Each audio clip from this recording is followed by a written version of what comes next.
Hi, this is Andrew again. Today I wanted to talk to you about an important preacher who lived in the 1980s.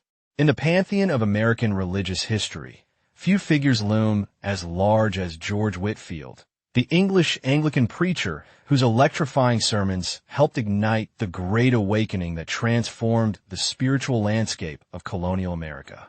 Born in humble circumstances in Gloucester, England, Whitefield would become one of the most celebrated and controversial figures of the 18th century, a man whose voice could reportedly captivate tens of thousands without amplification, and whose friendship with Benjamin Franklin bridged the worlds of evangelical fervor and Enlightenment rationalism.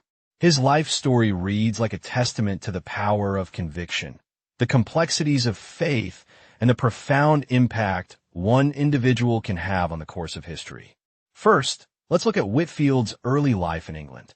George Whitefield entered the world on December 16, 1714, December 27th in the Gregorian calendar, at the Bell and on Southgate Street in Gloucester, England. He was the seventh child and fifth son of Thomas Whitefield and Elizabeth Edwards, innkeepers who struggled to maintain their establishment after Thomas's death, when George was merely 2 years old. Elizabeth's determination to keep the family business running despite financial hardship undoubtedly instilled in young George a resilience that would serve him well in his later ministry. From an early age, Whitefield exhibited a remarkable talent for performance and theatrical expression. This natural ability to command attention would later become a hallmark of his preaching style, though he would redirect this passion from secular theater to the dramatic reenactment of biblical narratives. His childhood was marked by a growing religious sensibility, and as a young man, he spent countless hours studying the Bible, often reading late into the night by candlelight. Whitefield's educational journey began at the Crypt School in Gloucester, where he distinguished himself as a promising student. His academic abilities eventually earned him a place at Pembroke College, Oxford, in 1732, where he initially worked his way through college as a servitor, a position that required him to perform menial tasks for wealthier students in exchange for reduced tuition. It was at Oxford that Whitefield's spiritual life would take a decisive turn through his association with what would become known as the Holy Club, a group of devout students led by John and Charles Wesley. The Wesleys, along with Whitefield and others, dedicated themselves to rigorous spiritual disciplines, including systematic Bible study, regular prayer, fasting, and charitable works. They were mockingly dubbed Methodists by their fellow students for their methodical approach to Christian living, a term that would eventually become the name of a major Christian denomination. During this period, Whitefield experienced what he would later describe as his true conversion to Christ, crediting Henry Scougal's book, The Life of God and the Soul of Man, for opening his eyes to the gospel. He would later confess that despite his good works and attempts to obey God's law, he had not been truly converted until this spiritual awakening. Now let's look at his call to ministry and his first ventures in America.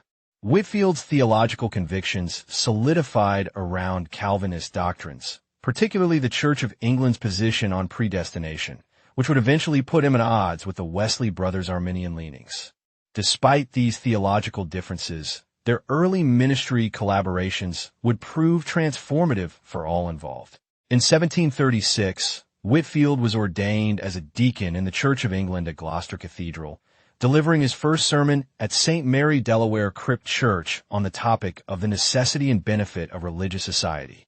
His passionate delivery reportedly sent 15 listeners into what was described as a religious frenzy, a reaction that both alarmed and encouraged the young preacher.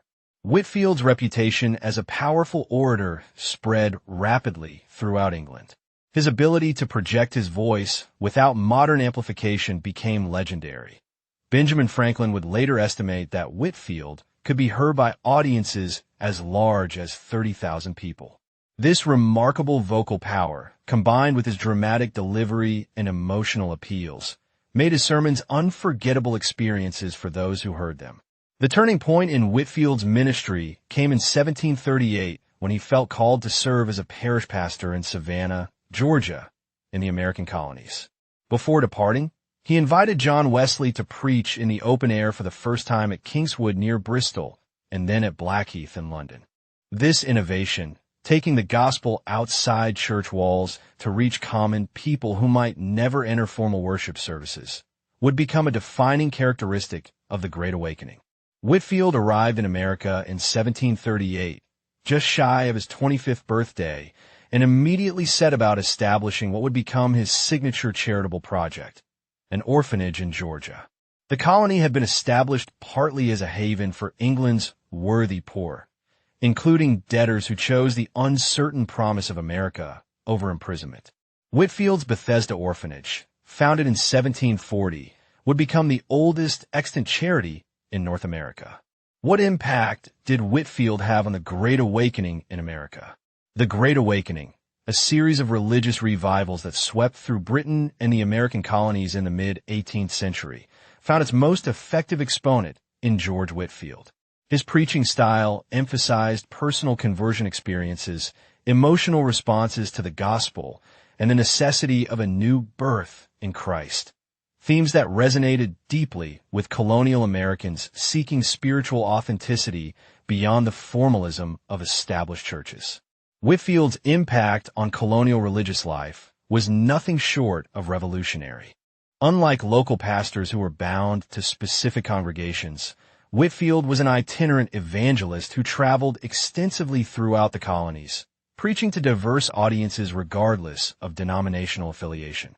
His journey on horseback from New York City to Charleston was at the time the longest such journey undertaken by a white man in North America. Benjamin Franklin, one of America's most prominent deists and a figure generally considered among the least religious of the Founding Fathers, became fascinated by Whitefield and his preaching. Franklin's scientific mind led him to attend Whitefield's revival meetings not primarily for spiritual edification, but to understand how one person could have such a profound impact on so many. What he witnessed impressed him deeply. Franklin described in his autobiography the immediate and dramatic effects of Whitefield's preaching on his audience. It was wonderful to see the change soon made in the manners of our inhabitants. From being thoughtless or indifferent about religion, it seemed as if all the world were growing religious, so that one could not walk through the town in an evening without hearing psalms sung in different families of every street.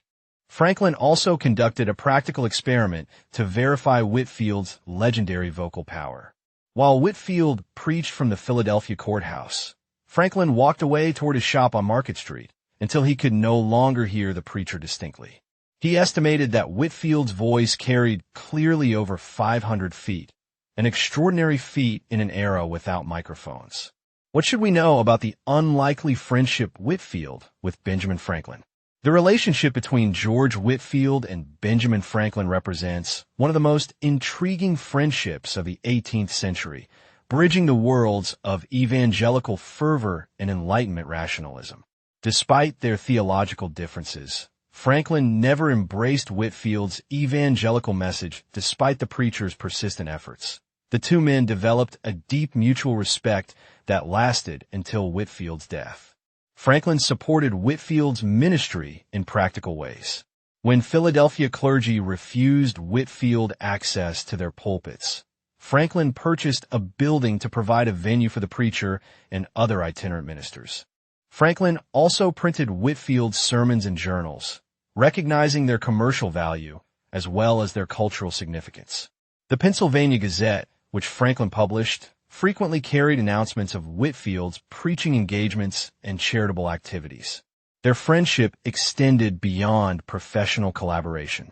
Franklin housed Whitefield above his Market Street shop during the preacher's visits to Philadelphia, and they maintained regular correspondence when separated by the Atlantic. In one letter, Franklin expressed his affection for Whitefield plainly. "I am glad to hear that Mr. Whitefield is safe arrived and recovered his health. He is a good man, and I love him." Franklin was skeptical about some of Whitefield's projects, particularly the financial viability of the Georgia orphanage. He admired Whitefield's intentions, but believed the endeavor would lose money, a concern that proved partially justified. Despite this difference of opinion, Franklin supported the project, recognizing its humanitarian value. The friendship between these two remarkable men illustrates the complex religious landscape of colonial America. Franklin, an ecumenist who appreciated Whitefield's appeal to multiple denominations, nonetheless maintained his distance from evangelical Christianity. Whitefield, for his part, respected Franklin's intellect and integrity while continuing to hope for his conversion. What about Whitefield's relationship with John Wesley and other preachers? Whitefield's relationship with John and Charles Wesley began at Oxford during their involvement with the Holy Club, but theological differences would eventually create significant tension between them. While Whitefield embraced Calvinist doctrines, including predestination, the Wesleys moved toward Arminian theology, which emphasized free will and salvation. This theological divide would lead to a temporary rift between the men, though they maintained a degree of personal respect. In 1739, Whitefield invited John Wesley to preach in the open air at Kingswood near Bristol, a revolutionary approach to ministry that challenged conventional church practices. Wesley was initially hesitant, but eventually embraced field preaching, which became a hallmark of Methodism. Despite their theological differences, Whitefield and Wesley recognized each other's dedication to spreading the gospel and occasionally collaborated in ministry efforts. Whitefield also formed connections with other prominent religious figures of his era, including Jonathan Edwards, the New England theologian whose revival at Northampton, Massachusetts, in 1734 to 1735 is often considered the beginning of the Great Awakening in New England.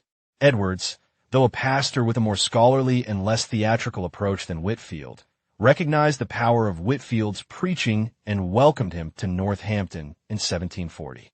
Edwards would later write that Whitefield's sermons were well calculated to affect the minds of his hearers and to awaken their consciences. The two men developed a mutual respect despite their different personalities, with Whitefield's emotional, extemporaneous style complementing Edwards' more measured theological approach. Whitefield also forged connections with the Tennant brothers, Gilbert and William, Presbyterian ministers who were instrumental in spreading revivalism through the Middle Colonies. Their log college, a small school in Pennsylvania that trained ministers, became a model for later institutions like Princeton University. Whitefield's association with the Tennants reinforced his Calvinistic convictions and provided him with important connections throughout the colonial religious landscape. Despite these important relationships, Whitefield's most significant partnership was arguably with the ordinary people of England and America who responded to his message with unprecedented enthusiasm. His ability to connect with diverse audiences, rich and poor, educated and uneducated, enslaved and free, made him a truly transatlantic religious phenomenon. What was unique about Whitefield's preaching style and methods? George Whitefield's preaching style revolutionized religious communication in the 18th century.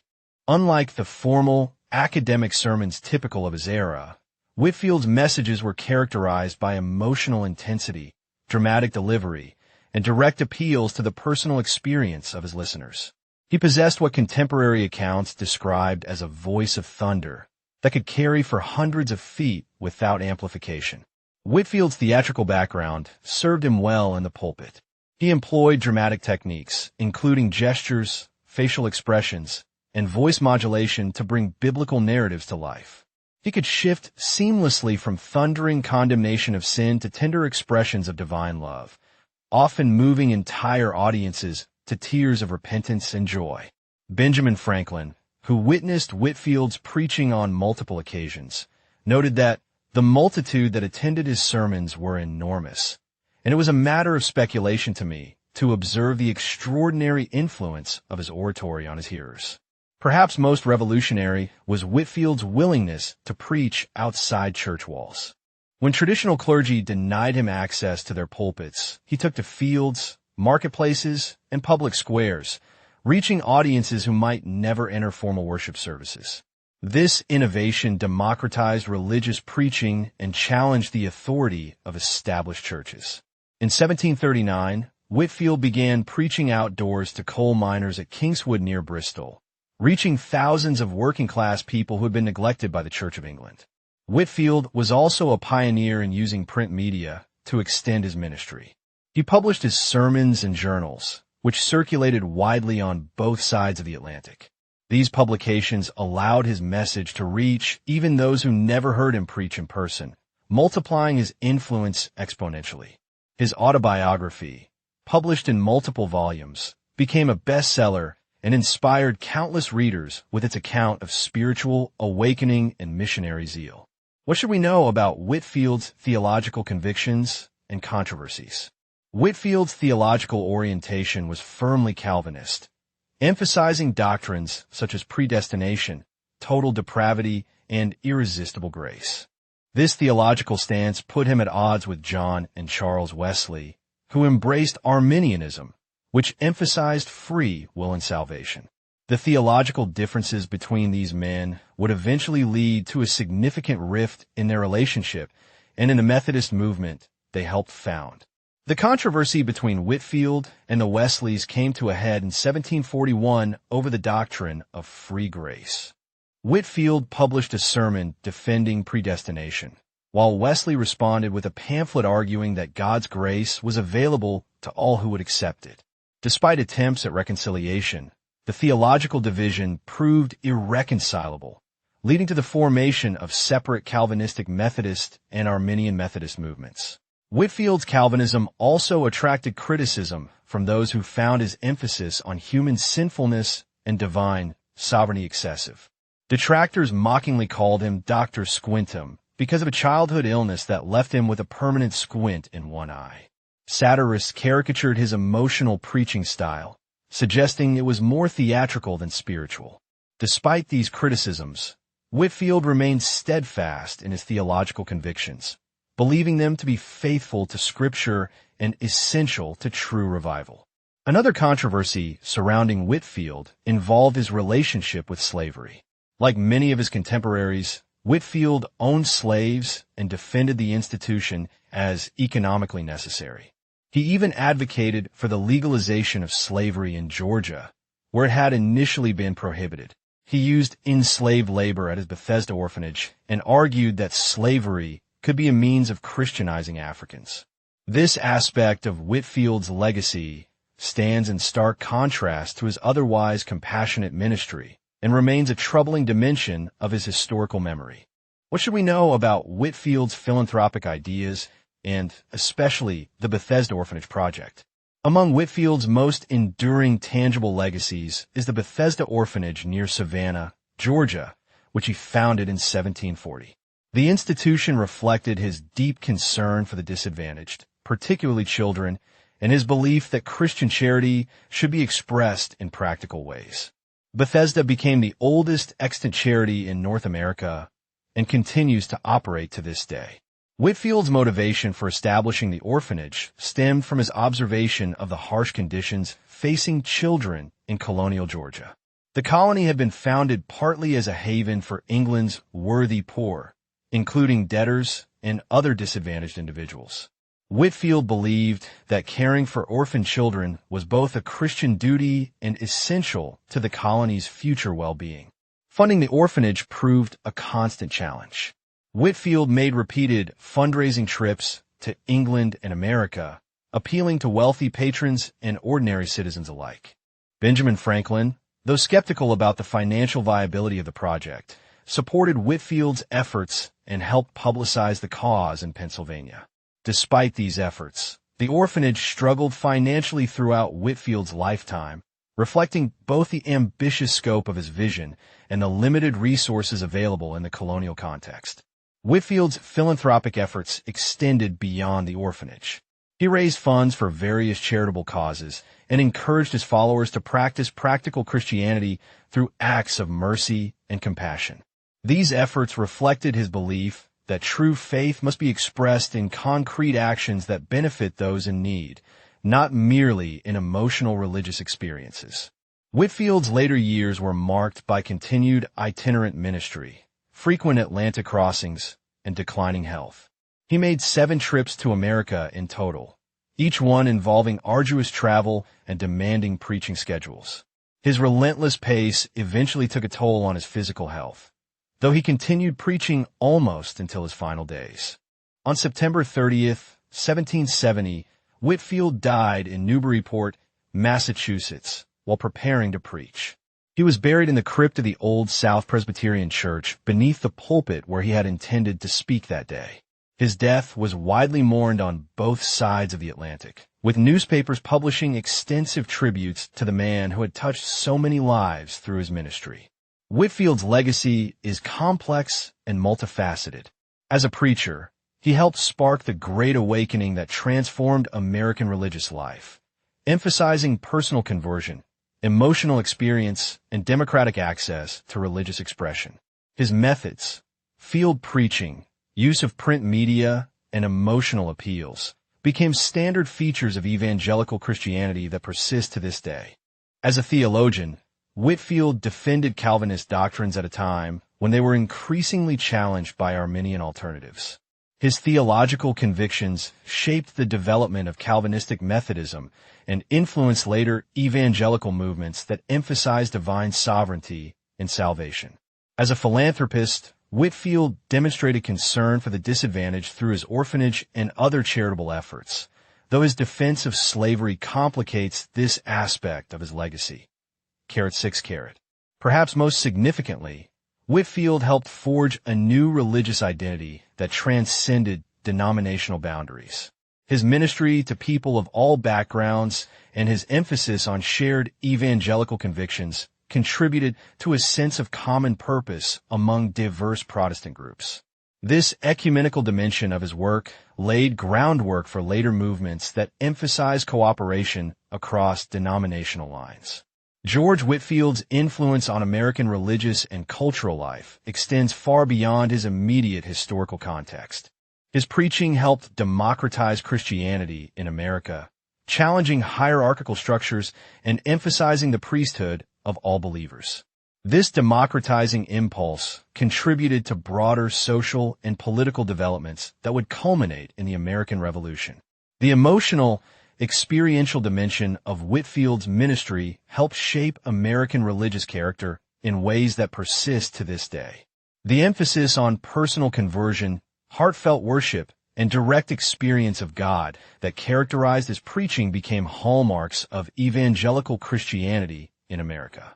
These elements have influenced countless religious movements, from frontier revivals to contemporary megachurches.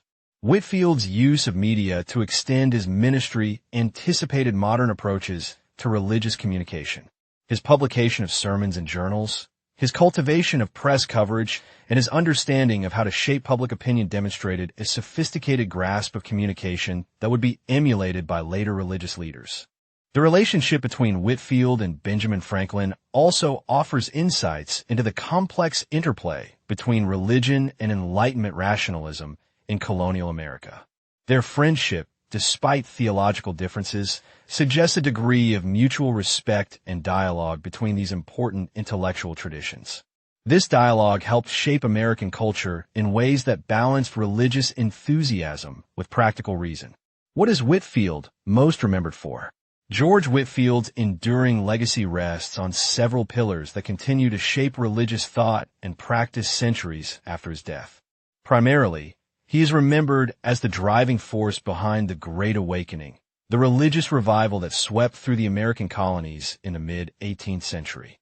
His preaching style, theological convictions, and innovative methods left an indelible mark on American Christianity that persists to this day. Whitefield's most significant contribution was perhaps his pioneering of field preaching. When traditional churches closed their doors to him, he took to the open air, preaching in fields, marketplaces, and public squares. This radical approach democratized religious preaching, making the gospel accessible to people of all social classes, including the working-class miners of Kingswood near Bristol who had been largely neglected by the established church. This innovation would become a hallmark of revival movements throughout history. As a theologian, Whitefield defended Calvinist doctrines at a time when they were increasingly challenged by Arminian alternatives. His theological convictions shaped the development of Calvinistic Methodism and influenced later evangelical movements that emphasized divine sovereignty and salvation.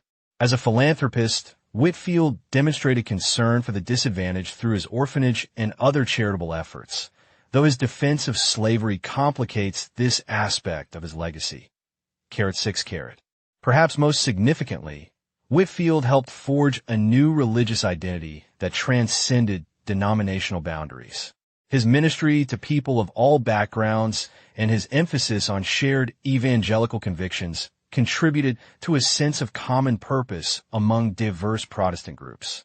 This ecumenical dimension of his work laid groundwork for later movements that emphasized cooperation across denominational lines. George Whitefield's influence on American religious and cultural life extends far beyond his immediate historical context. His preaching helped democratize Christianity in America, challenging hierarchical structures and emphasizing the priesthood of all believers.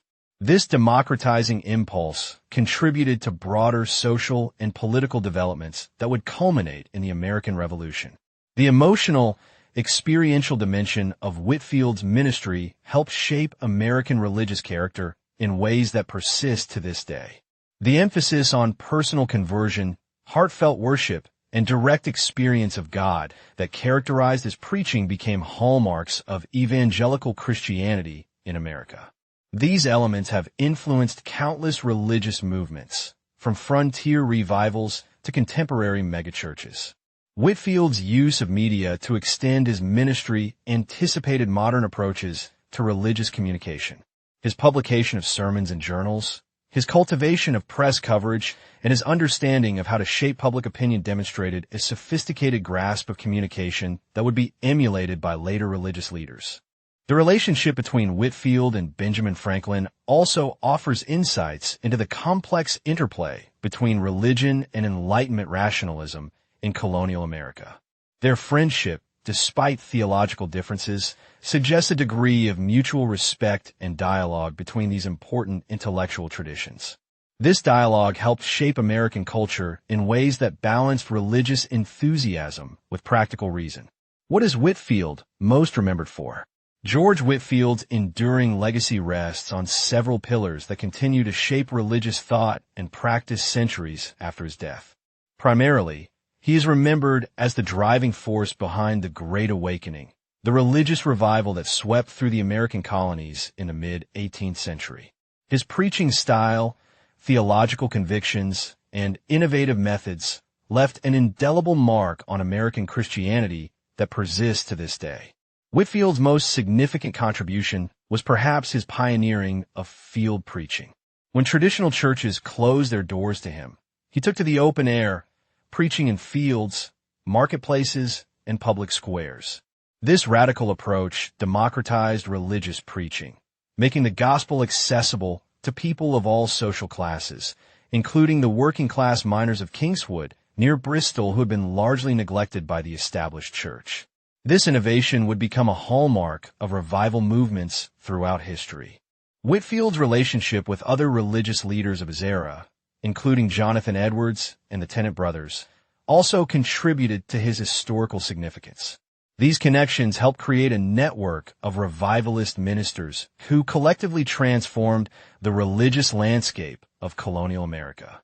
Despite theological differences with some of these figures, Whitefield maintained relationships that facilitated the spread of revival throughout the colonies. His ecumenical approach, which transcended denominational boundaries, represents another important aspect of his legacy. Whitefield preached to people of all Protestant denominations, emphasizing shared evangelical convictions rather than sectarian differences. This approach helped foster a sense of common purpose among diverse religious groups and laid groundwork for later movements that emphasized cooperation across denominational lines. Whitefield's personal piety and spiritual intensity also contributed to what he is remembered for. His journals reveal a man deeply committed to his own spiritual growth as well as to the conversion of others. This combination of personal devotion and public ministry provided a model for countless future religious leaders who sought to balance their inner spiritual lives with their public responsibilities.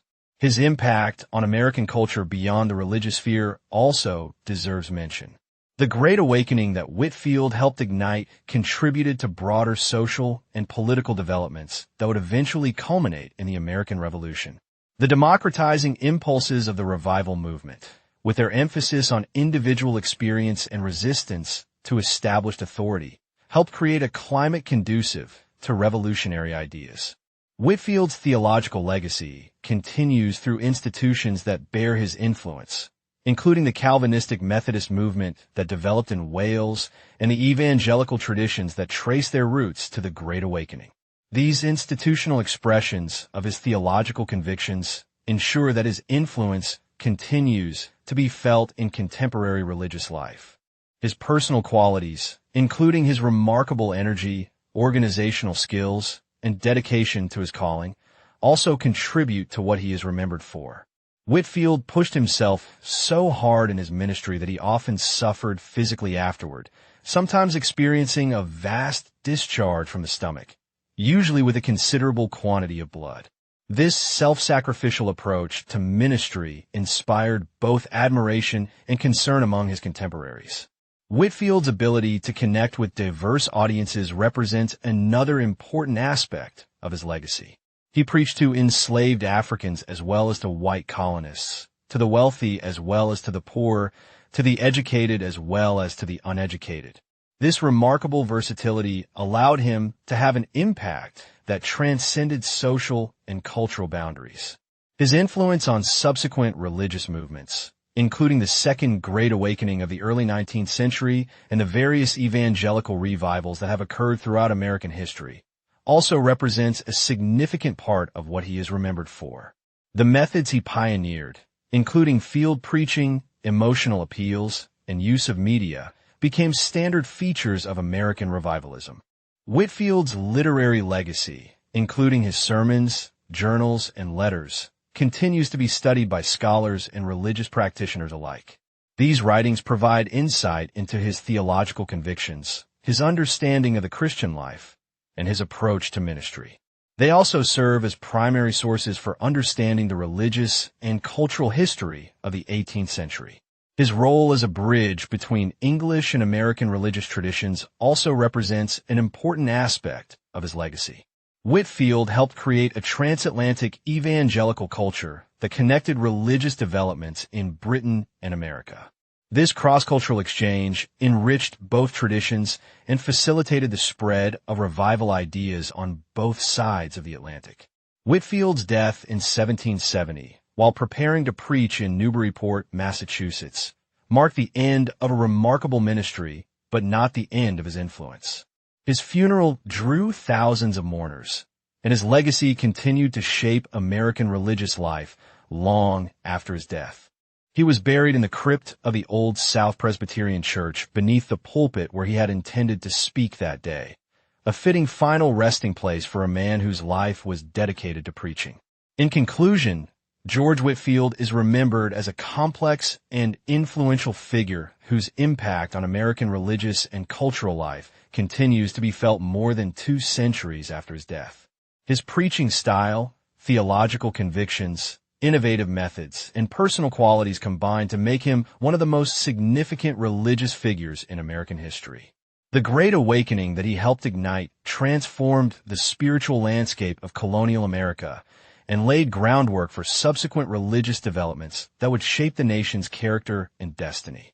I hope this gives you a good idea of who George Whitefield was and why he was so important to American Christianity. A new film has recently been released entitled The Great Awakening about Pastor Whitefield. It is an excellent tale of who George Whitefield was and talks in detail about his relationship to Ben Franklin. To watch more videos like this one, you can go to our website at nehemiahreset.org, to our rumble.com or youtube.com channels. We publish new videos weekly. You can also sign up to receive our weekly new video list by going to nehemiahreset.org/email and sign up for our weekly newsletter. To help our channel, Please like and subscribe so that more people can see these important videos. Thanks for watching and have a great day. Are you looking for a limitless supply of insightful reads to expand your mind and transform your life? Look no further than Nehemiah Reset's ebook library, where knowledge meets inspiration at nehemiahreset.org ebook. Go there today to discover a wealth of valuable resources to help you on your personal and professional journey to build a biblical worldview. Learn more about the Bible and how culture is impacting your worldview. Again, the ebook library is located at nehemiahreset.org ebook. Hope to see you soon. My name is Andrew. I am one of the spokespersons for Nehemiah Reset. The prior video was sponsored by Nehemiah Reset, a 501c3. Our mission is to assist Christians in developing a biblical worldview as it pertains to relevant cultural and biblical issues. We seek to inform Christ's followers, equip them, and mobilize them in action to vote for their biblical values and actively engage in our We are also committed to help Christians and non-believers to develop a better biblical view. Nehemiah Reset produces videos and ebooks to assist members of the church in developing a biblical worldview when it comes to cultural issues. We produce videos on key topics like public school indoctrination, the woke agenda, sex education, equity and inclusion, climate change, immigration, religious freedom, and much, much more. To learn more about Nehemiah Reset or to watch our latest videos, go to our website at nehemiahreset.org or our rumble.com channel. We produce 2 to 3 videos every week. To get a weekly list of our latest videos, sign up for our weekly newsletter by going to nehemiahreset.org/email and subscribe. You can support our website by liking our videos, subscribing to our channels, or helping us reach more people through tax-exempt donations. Thanks for your help in growing God's kingdom and bringing more people to Christ. Thank you for your support and help. Come back again soon. Have a great day.